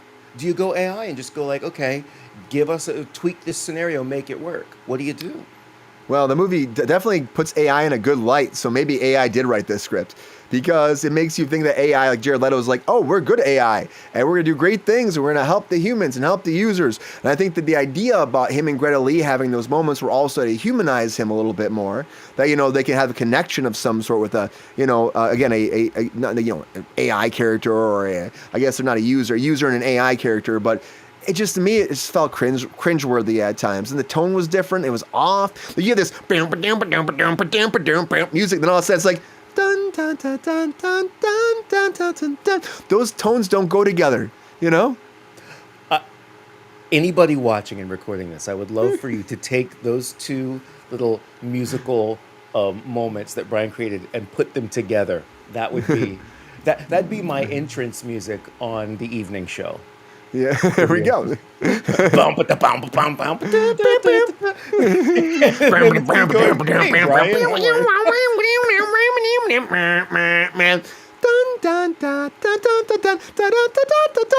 what it felt like, Might as well put Mario in there. And Queen, they waited 15 years they waited, Queen. I know. The light cycles were awesome in this. They actually had this flying light cycle was really fucking cool. A boat cycle was really awesome. They had this, never seen this in Tron before, over the water. The way they did it was really, they had something similar with the flying thing in Legacy, but the water thing was so cool. It was like a water cycle. That was awesome. And they actually went into the original grid, and it looked like the 80s. And so it looked like Tron 1. And he gets his, he's like, oh, vintage. And it looked exactly like it, which was really kind of cool. A little touch on nostalgia, too. Yeah. Yeah, that's where Jeff Bridges was. I always love that stuff. The Tron cartoon was great, Quinn. How do I see this? Is this only in the theater? Only in theaters right now. But give it less than 30 days, and I bet it'll be on streaming. So, unfortunately, unless it really picks up next weekend. But I'm going to tell you, I'm going to go see it in IMAX 3D because I think it's worth seeing in that way. Because I didn't see it in 3D, and I was like, this is definitely a 3D movie. And I don't usually say that. This is definitely a 3D movie. I'm not a big 3D fan. And it's definitely for those IMAX speakers. My little theater right here, over here in North Hollywood, usually the speakers are quiet. And I'm like, oh, man, it's quiet. I feel like sometimes, you ever get that quiet experience? Like, I need some massive sound. But here, I felt like it was rocking and rolling me. You don't go, I know. I don't go to the theater. The only movie, and I said this live on Cruise Control, the only movie I told myself, holy crap, I would see that in the theater. It was that Bride of Frankenstein movie. Yeah, dude. So I put that trailer back on today because we watched the new Guillermo del Toro trailer too, and I watched that for comparison before you came on here, and I'm like, this looks really cool. Both of them side to side, they're so different but so awesome. I can't wait for both of them. He's so good, dude. I love these films that take, if you want to call them old concepts, old tropes, or classical stories, and put a new modern twist on it while still paying respect to the older story. It's just an amazing experience when you're watching it. And I have a question for you, Brian. Do you think that 30 cents. Easy. Done. I'm cheap. Do you think that AI, not fully creating a movie or anything like that, but using AI to polish a script or using AI to clean up a video clip or something, do you think that is acceptable? Or is any AI at all in this industry not appreciated? I think it's acceptable. I think using it for certain things like, I don't really know how I feel about the initial draft, but an initial draft of a script, maybe. You get an initial draft, then I think it's like the human has to go in there, which is what they're doing these days, and punching it up and making it actually work well. It can actually get through that brain fog for, again, a writer, just like, here's all my ideas, help me get a first draft. I want this scene, this scene, this scene. Now let me tweak all this dialogue. So it can help someone out that way, but do not just like rinse and repeat and put that out there. And I do think it's great for, again, visual effects. It's helping people out, do some extra stuff too. It should be a tool that can make our jobs easier and make it look better, but not take jobs away completely. You know what I mean? It should be a tool at our disposal, I think. And I think that producers and stuff are going to use that. And I think that, again, editors should use it more. Like, helping you take out something that's sound editing stuff, too. It can take you, like, so long, pull your hair out, and now you can find little things and wash audio and make it sound better with AI. I think that's awesome. I think that's actually a great leap forward to help, again, technology. I love new technology, I kind of look at it like a calculator. Now, do Yeah. you remember? We're close to the same age. You remember being in school in like math class, and even though you had a really nice Texas Instruments like Oh, TI-84. math calculator, not math, what do you call graph calculator, Yeah. or I whatever. had one of those. Even though you had that, the teacher would tell you, no, you can't use it on the test or whatever, because Shenanigans. you're not always going to have a calculator with you. Yeah. And my argument would be, no, I always have a calculator. I know how bad I am at this. This was before iPhones. It's Like, always I gonna be. always have this with me, no matter where I am. I had a teacher. Did you really always have a calculator on you? Because this teacher, Miss Caldwell, she used to tell me that you can't use it because you're not always going to have. So when I was at school, I would always keep one in my pocket, no matter where I was. And if she would see me in the hallway, she'd go, calculator, I'd be like, boom. And she still never let me use it on the test, but I won that argument. But I Earth the think with Expander just said, nerd. oh, listen, I'm not pretending. I was a nerd too. I was a dork more than a nerd, though. But the thing is, like, that calculator, I look at that as AI. I still am responsible for the answer that I put down. The calculator is just helping me get there. I have to know what buttons to hit. I have to know what the equation or whatever is going to be, but that's making sure I don't make mistakes in the knowledge and arithmetic department. I feel like that's what AI is in our industry, in any industry. It's not doing the work for us. We have to tell it what to do, and then it outputs an answer based on our prompts. Isn't that what a calculator is? Yeah, that's what a calculator did for us. But then, the only, yes, and that's a tool. It's a tool we use, and it advances society. It's the people get freaked out about what happens next with it when it starts actually talking back and saying what it wants as opposed to what you want it to do, And that's going to happen eventually. But as of right now, AI is a tool to help us, again, advance our technology and advance ourselves as a civilization. And there's also the worry with this Sora thing. Sora 2 came out. Did you see that? Everybody's going nuts about Sora 2. I've been using it non-stop. How'd you get in it? For fun. How'd you get in it? Don't you need like an invite or something? I don't know, maybe I messed up. You do, but if you pay for ChatGPT, the premium they give it to level, you? Yeah, they give you access. That's what it is. I knew it said powered by ChatGPT, so I was like, which again, our iPhone's powered by ChatGPT now as well. Did you see that in the new update? I did, and it's about time. I mean, Apple always seems to do things years later, but then somewhat make them normalized and perfected, I guess. Siri isn't that smart. That's why. Sorry, Siri. She just heard me. She's like, "Are you kidding me?" She's about to attack me in my sleep. And no, Queen Siri loves that. Yeah, well, Siri needs. I love Siri, but I don't. But Japanese Frankenstein. I haven't seen that, Queen. Also, Frankenstein meets Wolfman. That sounds like a great combination. And because Wolfman's got nards, and they also made Spanish films about Frankenstein too. A Japanese Frankenstein. Yeah, that sounds pretty cool. Does that mean he's like stomping through the historic streets and villages of Japan? That would be actually pretty awesome if he was. Wouldn't it? He should be. If he's not, he should be. There's like an now. AI prompt right there. There's an AI prompt. An AI prompt right there. All the time, right? I'm gonna do it. I'll enter it and I'll send it to you. I'm gonna show you something, Jonathan. Do I have it here? Did it come in? Let me see. I gotta load it up. I don't know if did it come in? Did it not come in? I don't know if it came in. Sometimes I'm doing stuff and I'm like, did that just happen or did it just freeze on me? No, I'm not frozen. We're not frozen. Okay. All right, cool. I was just trying to, because the Nine Inch Nails thing is so good. I want to at least play for you the Nine Inch Nails song, if you haven't heard it. Have you heard the song for Tron at all or no? No. Dude, you had no idea about this at all, huh? Nothing. Okay, I'm gonna do this then. I just dragged it in here. Give me 2 seconds. Okay. But the AI thing is going nuts with this. The Sora thing, all the companies are going crazy, and everyone's going like SAG put I should say SAG put Crabtree put a statement out, but not Sean Astin put a statement out, but it's definitely Crabtree. We're gonna talk about that a little bit too, about how again it's human based, and we're fighting this, and it's gonna be a big part of our next negotiation because Sora could take a lot of jobs away. Yeah, we knew that when Sora 1 came out. We knew what Sora was. We knew what it was. I don't think it's going to take a lot of jobs away. I think it's going to change the responsibility of those jobs, the day-to-day of those jobs, I don't think it's going to take them away. An example would be, an actor or a talent, right? Yeah. Absolutely, there will be times, mostly in short form media, like commercials. Commercial people like me, we're the ones that have to watch out for that. But You're gonna be screwed.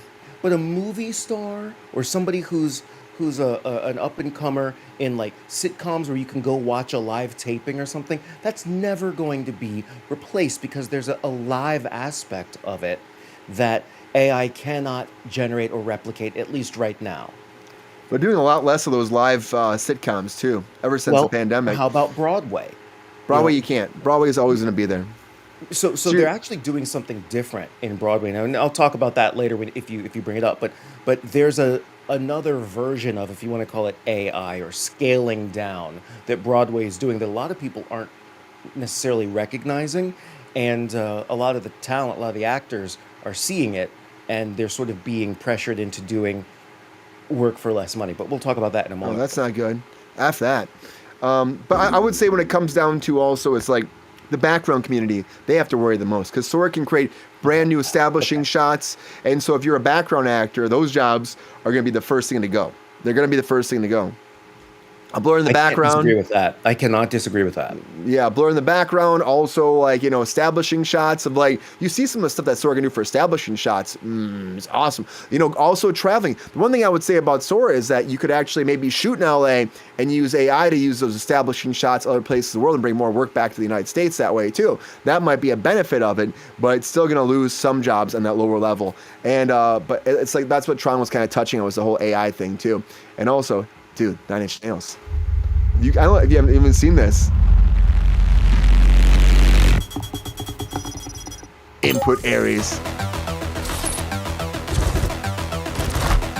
The visuals for this movie is awesome.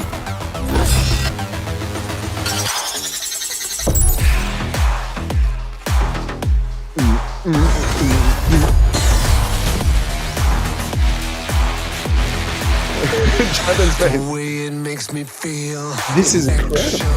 Right? It's almost like a tongue. They go nuts. It's so cool. Like that's the where they're on the boat. So cool.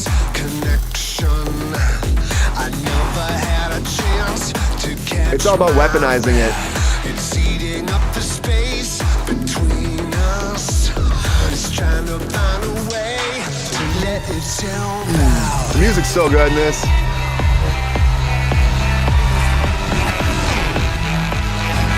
I said it's worth seeing in IMAX. It's worth seeing in IMAX. I'm gonna go.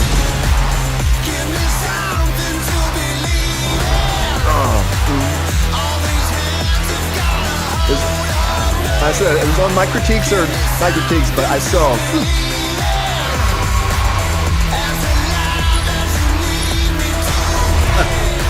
John's like, what is this? And the song's great, right? Yes. Are you looking it up now? You're like, oh, Tron music now. Kind of.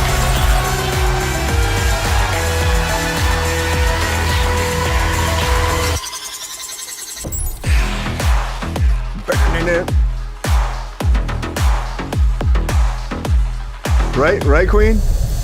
Queen, the music's so good for it. The music's so good. That's the visuals. That's what the movie looks like. Most of the movie looks like that red, that futuristic feel. And then they go into the real world, and there's a lot of that still battles in. But there's a handful of scenes that don't work, but a lot of them do work for me. So, what was that Nintendo console that you wore? The Virtual on your Boy. head? Virtual Boy. I had one of those. That's what it reminds me of, with all the red, like 3D laser visuals. Yep. Mario Tennis was on there. That's the only game I've ever seen on that thing. Yeah, Mario Tennis. I think they had Doom on there too. Really? I had one, or my buddy had one. I was supposed to get it, and I think he took it back. That thing was not good for your retinas. I'm gonna tell you right now. If you stared at it for a while, you would see red afterwards. I'd come out like the world is red now. Really? The world is red. Yes. If you played it for at least a half hour, you would come out, everything would be red for at least 5 minutes. At least 5 minutes. If you have anything burned into your retinas, I don't know if Mario Tennis is you want to see. But no, because it would mess with your optical. It would mess with, like, everything would look normal, but just be red. Everything would be red. It was weird how it messed with you. And I'm like, oh my God, am I going to see red the rest of my life? And then it would fade away. And Queen, yeah, cool background music. You know, that can create background extras with CGI now. They will. The background actors will come CGI. That's what it is. Queen was dancing. Queen was dancing during the song. Dancing Queen. You know, I get concerned when it comes to AI, not with it replacing live people, but with it being the cheaper option for people that weren't going to take care of you and pay you well anyway. Does that, you get what I'm saying? Because it's ultimately not the technology that we should be mad at. It's the people that choose to forego real actors for this cheaper version. Those are the people that are ruining the industry and whatever. It's not the technology. And those people are out there, Jonathan. There's a lot of them trying for that. You know? Of course they are. But that doesn't mean that if you auditioned for those people, you would get that job or be paid or treated fairly anyway. Yeah. F those people. So what I'm saying is maybe maybe it does cut some jobs, but it cuts out the bad jobs of people who weren't going to take care of you anyway. So it puts more emphasis on the good jobs and people who are going to create things that do require real people. I don't know. I'm thinking out loud here, but I feel like there could be a silver lining to this rain cloud. I hope so. I love to think about a silver lining. I like to think the positive side of it too. And then, you know, maybe the studios will get behind something good with our next contract negotiation and try to weed out those people that are trying to take advantage of it too. I hope so. I hope so. But I don't think it's being bored. You know? Say that one more time. Oh, hold on. Uh-oh. Is this me? All right, I think I'm back. Something weird happened. I think it might have been the rain. Might have been the rain. Okay. You hear me now? Well, we're back now. There's no replacing Pep Star. There is no replacing Pep Star, right? Smooth and debonair. Yeah, I know, buddy. I know you are. It's awesome. Patty, look at the chest. Happy to see you. Yeah. What did you ask me about before? Oh, you asked me about Frankenstein. Yeah. And, Frankenstein! You know I love you. Hold on. I've got to edit this video. It made it look more like a video game. Hold on. I'm going to make this look realistic. Stop, son. What are you doing? Are the machines coming after you? All right, here we go. All right, I'll hit the edit. So where can AI actually have a place? I guess that's my big question, is where can it have a place in the industry? Because if we tell the industry now, if we make it normalized in a way that we want it to move forward, I feel like we'll all be better off. I know that's but we have to work on that now. We have to work on that now. We have to worry about that and like what we're pushing forward, contract negotiations, legislation, all of that. And we have to really be, aware of it and thinking about it right now. The problem is things have been pushed aside a lot. And I'm worried about the business entertainment because of, what are they going to do in this next contract negotiation? Are they going to throw us under the bus? Are they going to help us out? We'll see. But what exactly are we saying it can be used for, should be used for, as well as what it can't and shouldn't be used for? Yeah, I mean, the guidelines it should be able to be used for, again, like reshoots, but the actor's still getting paid for you get paid residuals, you get paid, like, of course, whatever it is, an extra AI bump in there from they're doing reshoots maybe, or like, helping out your voice so you don't have to actually show up on the day, you're still getting paid for it. That's a great deal. I think that's awesome. For, again, opposed people able to use it as a tool to make their jobs easier, fine, cool. Also good for, I would say, again, it says writing stuff. People want to get ideas, they can throw it into ChatGPT and then write off it. But they gotta use so much of it in their own words as well. There should be guidelines how much they have to actually use of their own. They can do like maybe a first draft, and then they have to move on beyond that and have maybe after one draft you put in a guideline, you have to have 5 more drafts after that where things change, and that way it's making it more human after that. Directors can't really. I mean, there's an AI director that's supposed to be happening right now. I don't see how that's going to work actually. AI director. Yeah, that came out right after that AI Tilia that they had an AI director. and he was directing an AI film, and someone's still prompting them. So how much is that AI directing? You know, that's still a human being doing that. And I would say I know some directors that might as well be AI because there's no creativity at all that goes into that. It's them answering data or them doing what somebody else who has the check writing power is telling them to do. It's the checks writing the prompts and the directors following through on that. I think we already experienced that in a sense. Yeah. We already have that. So I'm like, come on, guys. That's why I laughed when I saw that too. I'm like, AI director. Oh, yeah. And in the chat here, Lina said GR would like it, though, if Pepe was gone. Yeah, probably would. Him and Pepe were always fighting. Yeah. No, yeah, I don't think GR would like that. He might feel a little pinch of victory for a moment or two, but then he would miss Pepe. Then he'd be sad. And Queen said, Jonathan, have you ever seen Blackenstein or Blackula? No, Blackula I have seen, and that was like my obsession for like 3 days. Those are real movies, really? Oh, These are real movies. Blackula is an absolutely real movie, and it is magnificent. Have you ever seen Undercover Brother? I have not, but I know of that movie at least. I know of that movie. That's one of my favorite movies of all time. But Blackula kind of reminded me of Undercover Brother. It was almost in that like Naked Gun, Leslie Nielsen kind of vibe. But I love that. Blackenstein? No, I've never heard of that, and I need to see it ASAP. Put it on your list. Put it on your list right now. Check it out, Blackenstein. It's right after the new Tron movie. Would you watch Tron now after watching that trailer? Oh, absolutely. The visuals are so freaking cool. That's why people be like boycott. I'm like, I hope people go see this movie because I want to see more of these things, and because I think the visuals are fantastic. Jared Leto does a good job. The music's awesome. It's just that combination's great. There are problems with it. I'm not gonna sugarcoat it. There are problems with it, but it's a fascinating take, and it would have been easy to fix. It would have been easy to make this a really good movie. That's what bums me out when I see something like it's been so easy to make this a really good movie, and they were just so close but so far away. Because of those weird moments. Yeah, the weird moments. That should have. But if that would have been Sam Flynn, of course Jeff Bridges' kid, instead of Greta Lee, like a weird romance thing. If that would have been Sam, and then we would have changed the dialogue a little bit and tied it into the last one, that would have made much more sense in the real world. I have no idea what you just said to me. I have no idea. I have no reference points.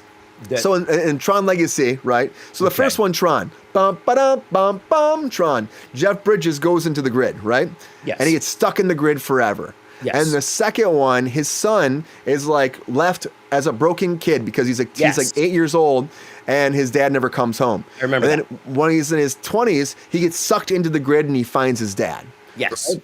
And there's that whole thing about them together. At the very end, in order to get out, his dad sacrifices himself to get him to leave the grid. Yes. All right? So the movie ends with him being like, I'm going to take over the empire and I'm going to do right for my father. And this movie, it starts and there's somebody else running the empire named Greta Lee. And he's apparently stepped down at this point, not in the movie at all. Doesn't make any sense. And the Dillingers are been the villains every time. Every movie, the Dillinger family has been there. From the first one through, they're like the people that are trying to make it a war machine type deal. So there's a Dillinger there, played by Evan Peters. Fantastic job he did. Evan Peters is awesome. Playing the villain. Evan Peters can do no wrong. Yeah, he's such a great person. And an amazing human being. I worked for him multiple years, so great human being. Yeah, I worked with him on American Horror Story for multiple years. I doubled for him. I stood in for him. Yeah. Wow. He's a great person. Him and I are great. We have gorgeous. Sure, he's gorgeous, but he's also a lovely human being. He's also inside and out. How about that, Jonathan? Do you know he was in The Office? He was in The Office? One episode of The Office, he played Luke, Michael's nephew, in an episode called Nepotism. Oh, I've never heard of that. I haven't really watched The Office. There you go. That's kind of like my one that I missed. Yeah, along the way. I know. I'll tell you something. The Office is one of those shows that could be used as evidence as to why AI will never replace real people. You cannot, fabricate some of those moments and reactions and outtakes. I mean, there's funny and then there's brilliantly nuanced funny, Yeah. The Office is my favorite show of all time. I've seen every episode 30, 40 times. Within reach of me at any given moment is some sort of Office like paraphernalia. Yeah, that on standby right there, huh? It's always Everywhere. around. Yeah. Queen says Blackula needs a remake. And Who would Blackula be now if they made it today, Queen? I know nothing about Blackula, so I can't even imagine what we're even. Well, you know what they say. Once you go Blackula, you never go backula. Is that in the movie? No, I don't know where that came from. That's just me having fun with myself. Oh man, look at this picture. Oh god. Oh, okay, Blackula. All right. I think you should play the trailer. Is the trailer crazy? It's not. I don't know. I've never seen the trailer. Just play. Is there a trailer for it? I'm sure there's a trailer for it. It's probably from what year did this come out? What do you think? 1972. 1972, man. Hold on. Well, Blackula don't crackula. Did you just say that? I heard myself say that in my headphones. I was like, Jonathan, you reached a new low. Oh boy. New low. And Queen also said Tron is okay, but Disney should make the black hole. Disney's got a lot of. What's the black hole? Is that a good one too? Well, so the black hole has nothing to do with. It has nothing to do with race. The black hole is about the space anomaly. Oh, okay. And, I'm like, I don't know if we got Blackula, the black hole. I don't know what we got going on here. No. But the black hole in the 50s when Disney made it, they didn't really know what black holes were. They were still back then sort of fictional. We didn't know that those were real. Humanity didn't know those were real things. So when you went to the black hole, like they go to another dimension or something, right? Yeah. It's not like Interstellar, where you see this black hole. Which, by the way, did you know the black hole in Interstellar is the most scientifically accurate representation of a black hole that exists? Because they brought scientists in for that and everything, which I think that's Nolan for you. If he's gonna do it, he's gonna do it right. Yeah. And I can't wait for Nolan to do maybe a Blackula spinoff, huh? Nolan's Blackula coming this summer in IMAX. Shout Factory TV, changing the channel. All right, here we go. It's now on Blu-ray, by the way. You shall pay, Black Prince. I curse you with my name. You shall be Blackula. Blackula. The Black Avenger. What's the face he's making? Rising from his tomb to fill Is that Billy D. Williams? with It horror. kind of looks like Billy D. Williams. Blackula. Dracula's soul. Space is fascinating, Queen.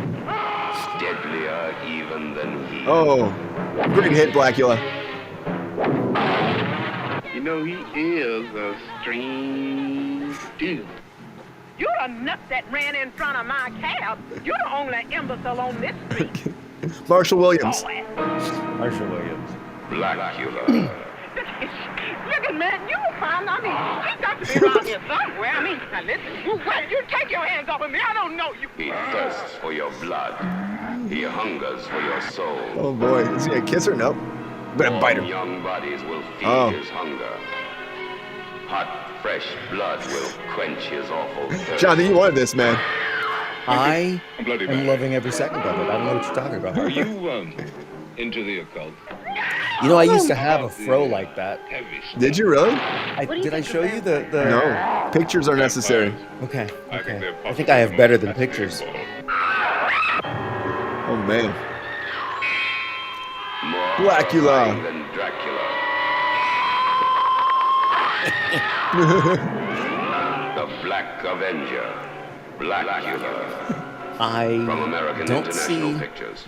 anything wrong with that at all. I Coming this fall, starring Mahershala Ali. If he can't be Blade, he can be Blackula. Well, I say make it one of the Wayans brothers. I would love that. It wasn't meant to be a comedy, was it? Or was it meant to be a comedy? Yeah, it's black. Because Queen said there's some scary exploitation moments. cinema. It's black exploitation cinema, which has some funny moments in it, but it's meant to be a spoof in a way. At least I think. I could be wrong. Yeah. I think it is. It feels like it's meant to be a spoof, you know? It really does. But I don't know. I didn't realize I didn't realize it's a thing. So Blackula is coming, guys. Yeah, High Pep Star, it's happening. Wait, are you saying they are remaking it, or they should? No, they're not. No, they should. That's what we're saying. Queen says they should. I was saying we should. And that's some of You teasing the Pep Star? I'd be more worried about that than AI. All of this, what do you call that? Cancel culture. People are too sensitive. You can't say this. You can't say that. Yeah. When you look at a show like The Office or 30 Rock, or just some of the really well done shows of the recent, past, they wouldn't make those today. Yeah. Because like Tropic Thunder wouldn't work out these days, too. They wouldn't make that movie.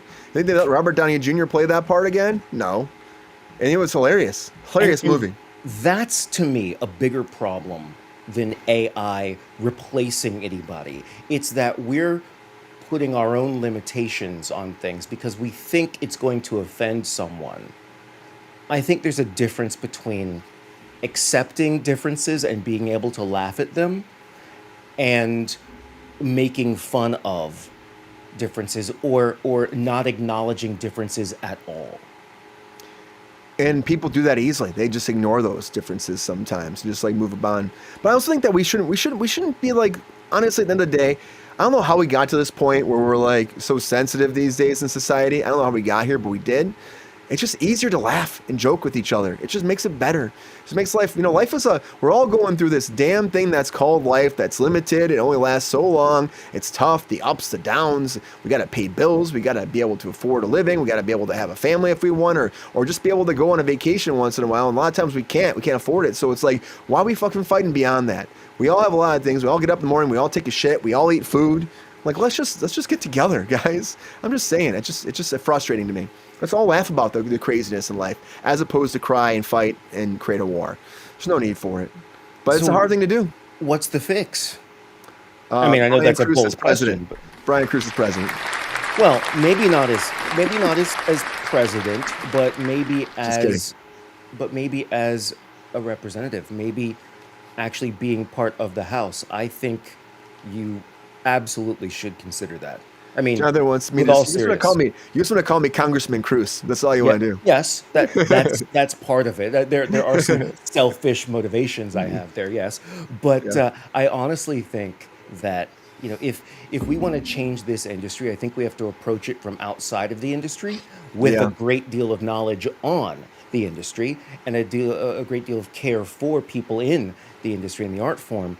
And I can think of no one who has, at least in the past, let's say 6 months, been more public and fought harder for this industry and the rights of people who work within it than you. And that's true because you lived it. Yeah, it was stressful, but I'm still fighting. I'm still fighting the good fight, man. Well, if you can do that for the entertainment industry, I wonder what you could do for healthcare. I wonder what you could do for the education department, whatever, if we get that back by the time you're there. But you know what I mean? I really think you should consider running for a city council or something and work your way up, dude. Yeah, I was thinking about it. Am I crazy, chat? Am I crazy? I mean, I'm crazy, but am I crazy for saying that? Jonathan, come on, man. We're all a little bit crazy sometimes, right? But no, that's something I thought about. Like I said, that we had the book, man. I brought the book out. The book said politician or actor. Or astrologer. So I only give that book so much credit. Come on, man. Come on. I mean, astrologer. This is something I want to talk about before we peace out today, because I got to go to work soon. But okay, because I'm going to show you my afro thing. Go ahead. Okay, but I just want to talk about the SAG vertical thing, because SAG now is putting forward a whole contract for verticals. So that's the whole thing. So I think it's important, but it's also like they're like, this is happening, but this is, I think, more or less for people to sign up for SAG. Like it's we have a deal now. If you want to do a vertical under SAG-AFTRA, here are our guidelines. Under $300,000 budgets is the idea now. Unique needs serialized for micro dramas designed for mobile screens is the idea of this new contract coming forward. That will mean for mobile, vertical viewing, all of that. Of course, as we know, we started back in China and all the TikTok stuff that went through. They've like honestly revenues up to $819 million in 2024. That's incorrect.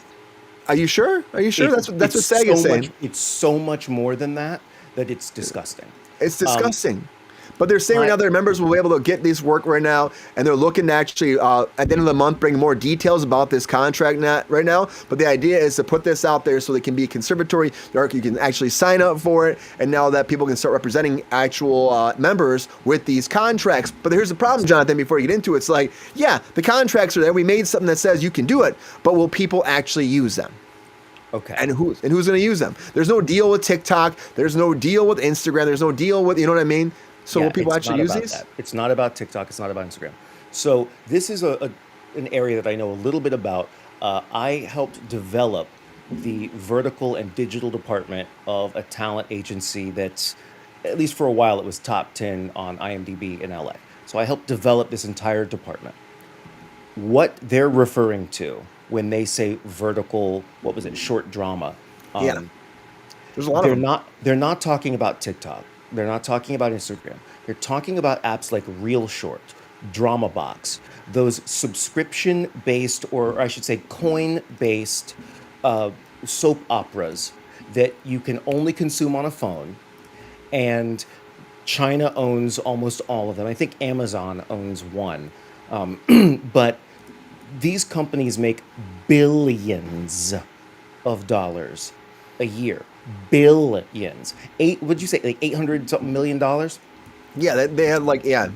That is maybe what a couple of their films together at the end of a year might make. But some of these companies are making $2, $3, $4 billion a year. It's a lot of fucking money. It is. And right now they're non-union. Yep. And they're not even good. They are all about good to see Will Gamer. Done. It's all about getting it done quickly. I've produced some of these. I've acted in some. I've cast many.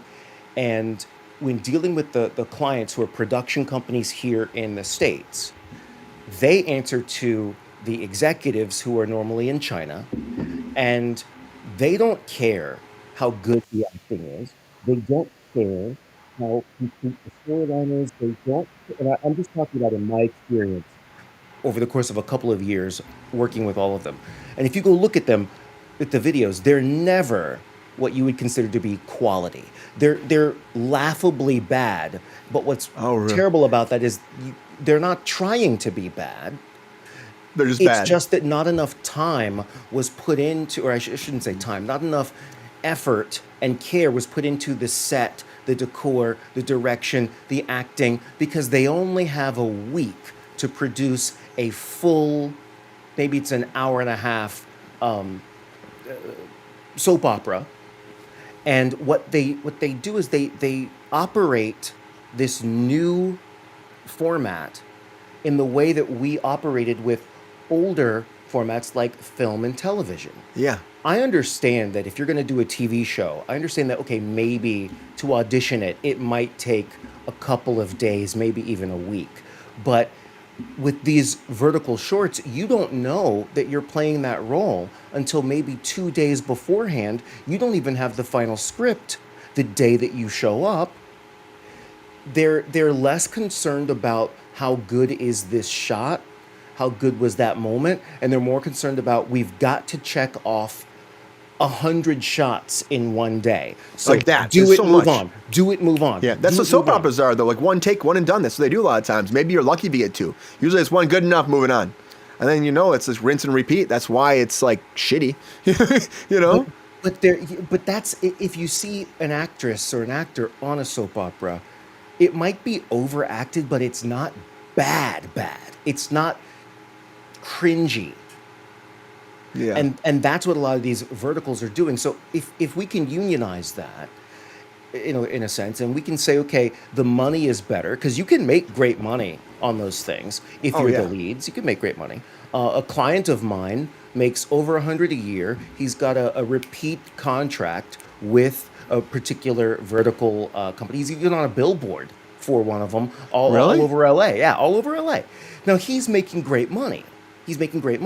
And he is at the point where he can say to a director, I'm going to do it my way, But a lot of times these directors are either just starting out or they are succumbing to the pressure. So it becomes this rushed, it's the fast food of our industry, right? That's what it is. And it's meant to be consumed once for a couple of coins, and then the audience moves on to something else. I cast for a production company that does only shorts, and they did 10 a week. Woo! How long are these things? How long are they? They're an hour, you're saying? It's about an hour, but you consume it in 90-second chunks on the app. Download an app called Real Short, which is really the biggest one Real Short out there. Yeah, REEL. Get it? Makes sense. Yeah, Short. Right. And you'll see that it's consumable in such small chunks that you can watch it when you're on the train, waiting to go into the doctor's office, whatever. But you buy these gold coins that allow you to access the next It's all about the coins, isn't it? It's all about the coins. Your show. So the point is, if a talent can be paid a percentage or a residual based on how much money their performance brings in, if a talent can be told that they will have at least 48 hours before they have a call time and are given a script or whatever, those are things I think I could see working. The reason I don't think it's going to work out so well is because these big companies overseas, I don't think they care about anything other than pumping out more. These dramas are the equivalent to the romance novels you see at the checkout line in your local grocery store, right? My mafia werewolf fiance turns out to be a secret undercover billionaire. Like dun dun dun. That's but that's literally what these stories are. So Blackula. If it was more, could you see that being one? Honestly, whoever takes this short form format and turns it away from soap opera, poorly acted dramas, and does comedies or short horrors and sci-fis, whoever does that, mark my words, will be a billionaire. That's the way to go, especially horror. Horror always makes money. Comedy's easy. I don't know why comedy wouldn't be blowing up in this, but the soap opera thing. But the thing is too, like, they made this contract, they make this deal, and of course the signatory thing, so people still have to sign on for it though. So it's a big job ahead. It's nice to make some groundwork, but it's a big job ahead. Why would they? They're not going to. That's why I say there's no reason, there's no incentive for them. It's big noise. It's big noise. Like, we made this whole vertical thing. It's like, that's great and all, but you have no deal. There's no deals. If there was a deal, that'd be something, but there's no deal. It's like saying your back itches, but no one's gonna scratch it for you because there's nobody around you. You know what I mean? That's great. Sure. It's like when a tree falls in the woods and nobody sees it. It's like, it fell, I guess, but they have to figure out how can they make it enticing to the big conglomerates overseas that are producing it.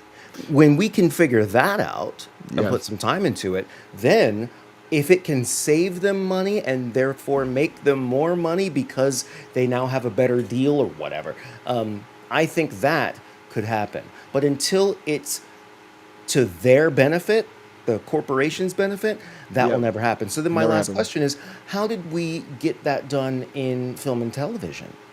Because it wasn't really the studio's benefit until all the great actors said, I'm not going to do it if you don't go with the union, right? That was it. You have to get all the actors on board. So that would involve us saying to actors, pretty please don't accept this job because we're trying to get it unionized, And look, I get it, but with all due respect, me, who had just said that, we're not going to tell somebody who's hungry, needs to pay rent, take care of their kids, whatever, that you shouldn't take that job. Yep, that's the biggest problem. How do you say that to somebody? You can't. I mean, people try. Like, we'll take your union card away. But a lot of people, there's actors all the time. Like, why even join the union at this point? Why do I join a union when all the work is this way? What's the point? And that is the problem happening with our union. And they gave away a lot for a long time. They hadn't regulated anything. And you give so much away, people don't want to join the union then. So we got to find a way of changing the perception.